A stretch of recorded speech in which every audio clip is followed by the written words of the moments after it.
வணக்கம், welcome to the channel recipes desk. இன்றைக்கி நம்ம தஞ்சாவூர் சாம்பார் பொடி எப்படி செய்கிறதுன்னு பார்க்கலாம். இது சேர்த்து நம்ம சாம்பார் பண்ணோன்னா அந்த டேஸ்ட் ரொம்பவே நல்லாயிருக்கும். சாம்பார் இல்லாமல் நம்ம இதை வெஜிடபிள் ஃப்ரை செய்கிறப்பையும் நம்ம இந்த பொடியை சேர்த்துக்கிடலாம். மற்ற குழம்புகள்லேயும் இந்த பொடியை சேர்த்துக்கலாம். இந்த டேஸ்ட் ரொம்பவே நல்லாயிருக்கும். இதுக்கு என்னென்ன பொருட்கள் தேவைன்னு பார்த்துடலாம். தனியா 3 கப், இதை 1.5 கப்பாக பிரித்து எடுத்து வச்சுக்கலாம். இதை எதுக்கு பிரித்து எடுத்து வச்சுக்கணும் அப்படின்றத நான் செய்யும்போது சொல்கிறேன். வெந்தயம் 1/4 கப், மிளகு 1/4 கப், சீரகம் 1/4 கப்,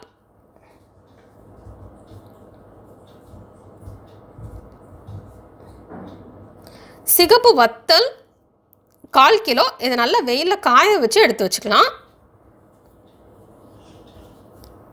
உளுந்து 1/2 கப், கடலைப்பருப்பு 1/2 கப், துவரம்பருப்பு 1/2 கப், பெருங்காயம் இந்த அளவு நம்ம எடுத்துக்கலாம்.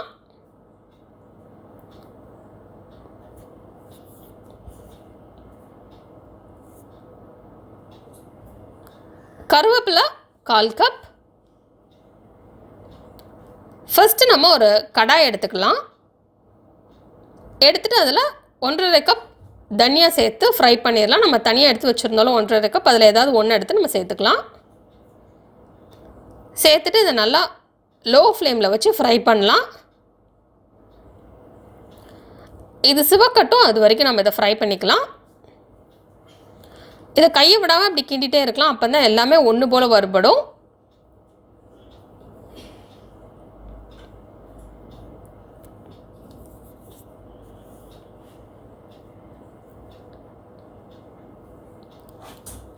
இதில் நம்ம ஃப்ரை பண்ணுறப்ப எல்லாத்தையுமே லோ ஃப்ளேமில் வச்சு ஃப்ரை பண்ணணும். அப்போ தான் தீஞ்சு போகாமல் இருக்கும். தீஞ்சு போயிடுச்சு அப்படின்னா கசப்பான டேஸ்ட் வர ஆரம்பிச்சிடும். அதனால் எல்லாத்தையுமே நல்லா லோ ஃப்ளேமில் வச்சு கலர் சேஞ்ச் ஆகிற வரைக்கும் நம்ம ஃப்ரை பண்ணிக்கலாம். இப்போ இது சிவந்துடுச்சு. இப்போ நம்ம இதை தனியாக ஒரு பிளேட்டில் எடுத்து வச்சிடலாம். அதை ஆறிட்டுருக்கட்டும். நெக்ஸ்ட் இதில் உளுந்தம்பருப்பு, கடலைப்பருப்பு, துவரம்பருப்பு சேர்த்து ஃப்ரை பண்ணிக்கலாம். இதையும் நல்லா லோ ஃப்ளேமில் வச்சு ஃப்ரை பண்ணணும். கலர் சேஞ்ச் ஆகட்டும், அது வரைக்கும் நம்ம இதை ஃப்ரை பண்ணிக்கலாம்.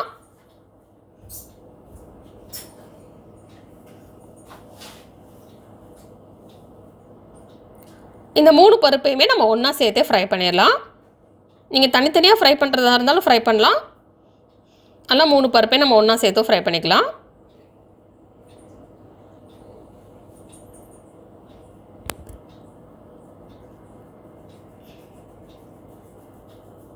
இப்போ இது கலர் சேஞ்ச் ஆயிடுச்சு.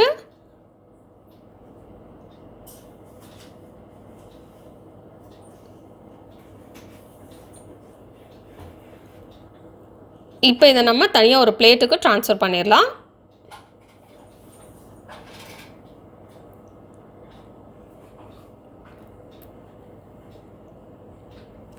இதுவும் ஆறிட்டுருக்கட்டும்.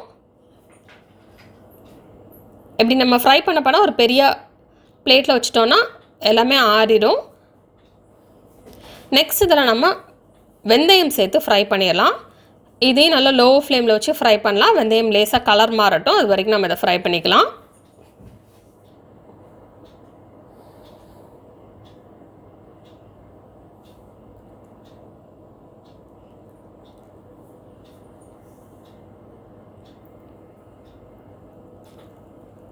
இப்போ வெந்தயம் கலர் சேஞ்ச் ஆயிடுச்சு.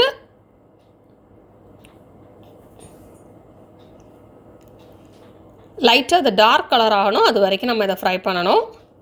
இது கைவிடாமல் இப்படி ஃப்ரை பண்ணிகிட்டே தான் இருக்கணும். இல்லைன்னா கீழே உள்ளது மட்டும் ஃப்ரை ஆகிருக்கும், மேலே உள்ளது ஃப்ரை ஆகிருக்காது.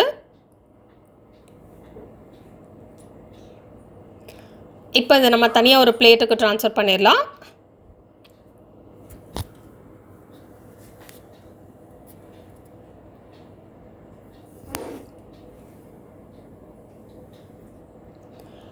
நெக்ஸ்ட் நம்ம அதே கடாயில் சீரகம் சேர்த்து ஃப்ரை பண்ணிடலாம்.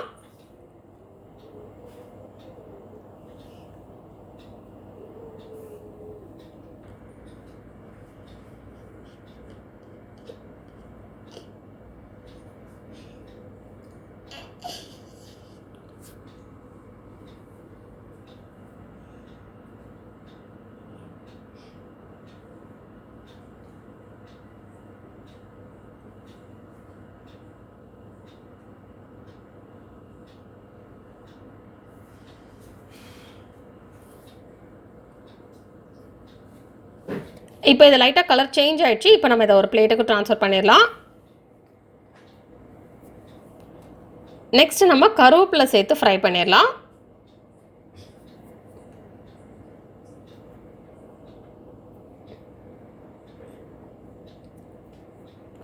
இதுவும் லேசாக கலர் சேஞ்ச் ஆகட்டும், அது வரைக்கும் நம்ம இதை ஃப்ரை பண்ணிக்கலாம்.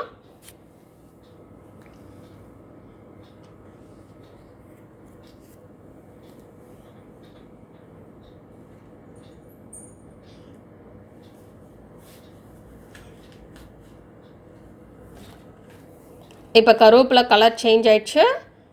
நல்லா மொறுமொறுன்னு இருக்கணும், அது வரைக்கும் நம்ம இதை ஃப்ரை பண்ணிக்கலாம்.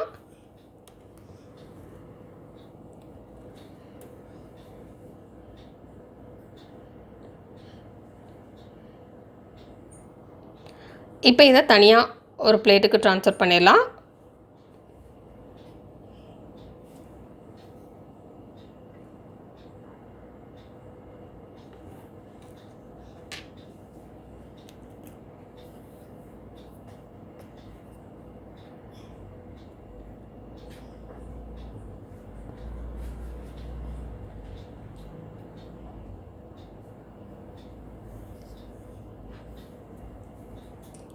நெக்ஸ்ட் இதில் எண்ணெய் சேர்த்து நம்ம ஃப்ரை பண்ண போகிறோம்.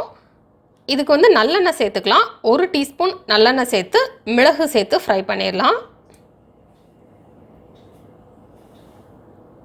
நல்லா லோ ஃப்ளேமில் வச்சு ஃப்ரை பண்ணலாம். இது நல்லா ஃப்ரை ஆகணும்.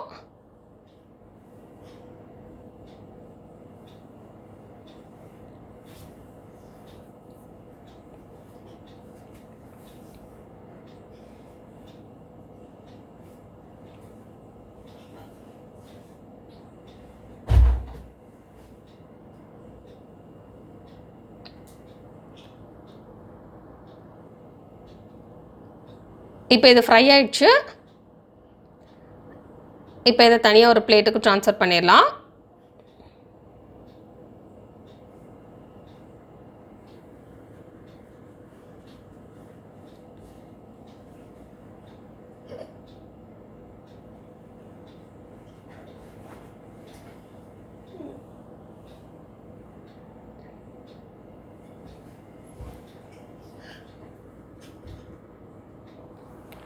நெக்ஸ்ட் நம்ம அதே கடாயில் திருப்பி நம்ம நல்லெண்ணெய் சேர்த்துக்கிடலாம். 1 டீஸ்பூன் நல்லெண்ணெய் சேர்த்துக்கலாம். சேர்த்துட்டு அதில் பெருங்காயம் சேர்த்து ஃப்ரை பண்ணிடலாம். பெருங்காயத்தை நீங்கள் சின்ன சின்ன துண்டாக பிச்சு போட்டு ஃப்ரை பண்ணலாம், இல்லைனா அப்படியே சேர்த்து ஃப்ரை பண்ணிக்கலாம்.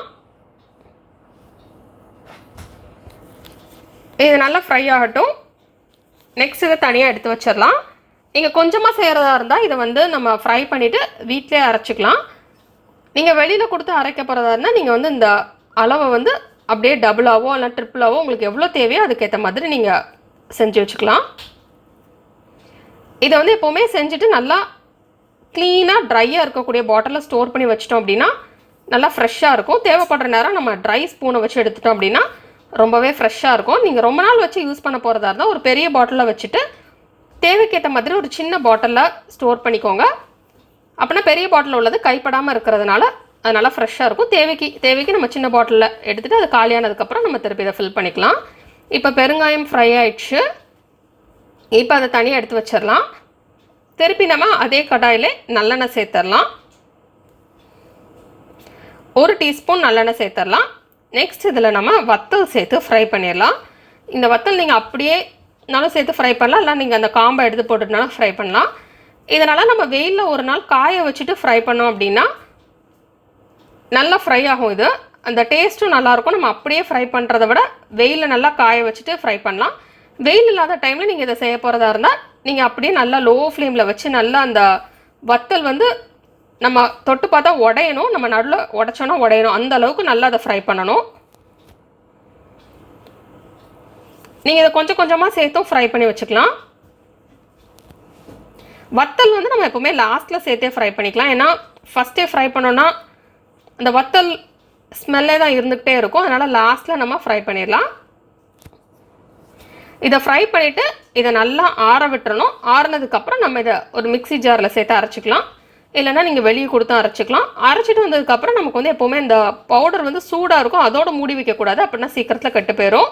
நல்லா ஆறுனதுக்கப்புறம் நம்ம ஒரு க்ளீனான ஒரு ட்ரையான பாட்டிலில் சேர்த்து நம்ம மூடி வச்சிடலாம்.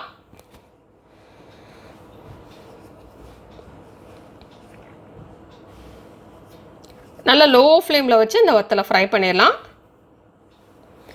இந்த வத்தலை தவிர்த்து மீதம் உள்ள பொருட்களையும் நீங்கள் வந்து நல்லா வெயிலில் காய வச்சுட்டும் ஃப்ரை பண்ணலாம், எல்லாம் அப்படின்னாலும் ஃப்ரை பண்ணலாம். நீங்கள் வெயில் இருக்கிற டைமில் செய்கிறதா இருந்தால் நல்லா எல்லாத்தையும் காய வச்சுட்டு செஞ்சால் நல்லது. ஏன்னா நம்ம ரொம்ப நாள் ஸ்டோர் பண்ணி வைக்கிறப்ப நல்லா காய வச்சுட்டு நம்ம ஃப்ரை பண்ணி ஸ்டோர் பண்ணுறப்போ அது கெட்டு போகாமல் இருக்கும்.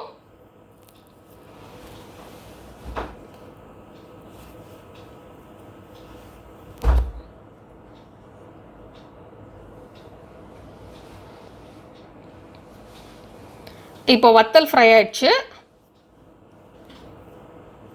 இப்போ இதையும் நம்ம தனியாக ஒரு பிளேட்டில் எடுத்து வச்சிடலாம்.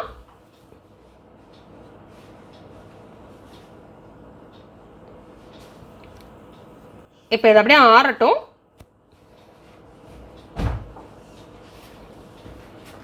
இப்போ இதெல்லாமே ஆறிடுச்சு.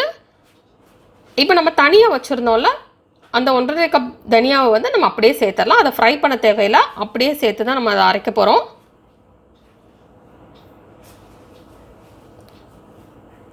இப்போ இதை கொஞ்சம் கொஞ்சமாக நான் ஒரு மிக்ஸி ஜாரில் சேர்த்து அரைக்க போகிறேன். இப்போ இது எல்லாத்தையுமே அரைச்சாச்சு. இது நல்லா ஆறட்டும். இது ஆறுனதுக்கப்புறம் நம்ம இதை ஒரு க்ளீனான ட்ரையான பாட்டிலில் ஸ்டோர் பண்ணிடலாம். இப்போ நமக்கு தஞ்சாவூர் சாம்பார் பொடி ரெடி. இந்த ரெசிபி நீங்கள் வீட்டில் ட்ரை பண்ணி பாருங்கள். இந்த ரெசிபி உங்களுக்கு பிடிச்சிருந்தா லைக் பட்டன் கிளிக் பண்ணுங்கள். உங்கள் ஃப்ரெண்ட்ஸோட இந்த ரெசிபி ஷேர் பண்ணுங்கள். மறக்காமல் இந்த சேனலுக்கு சப்ஸ்கிரைப் பண்ணுங்கள்.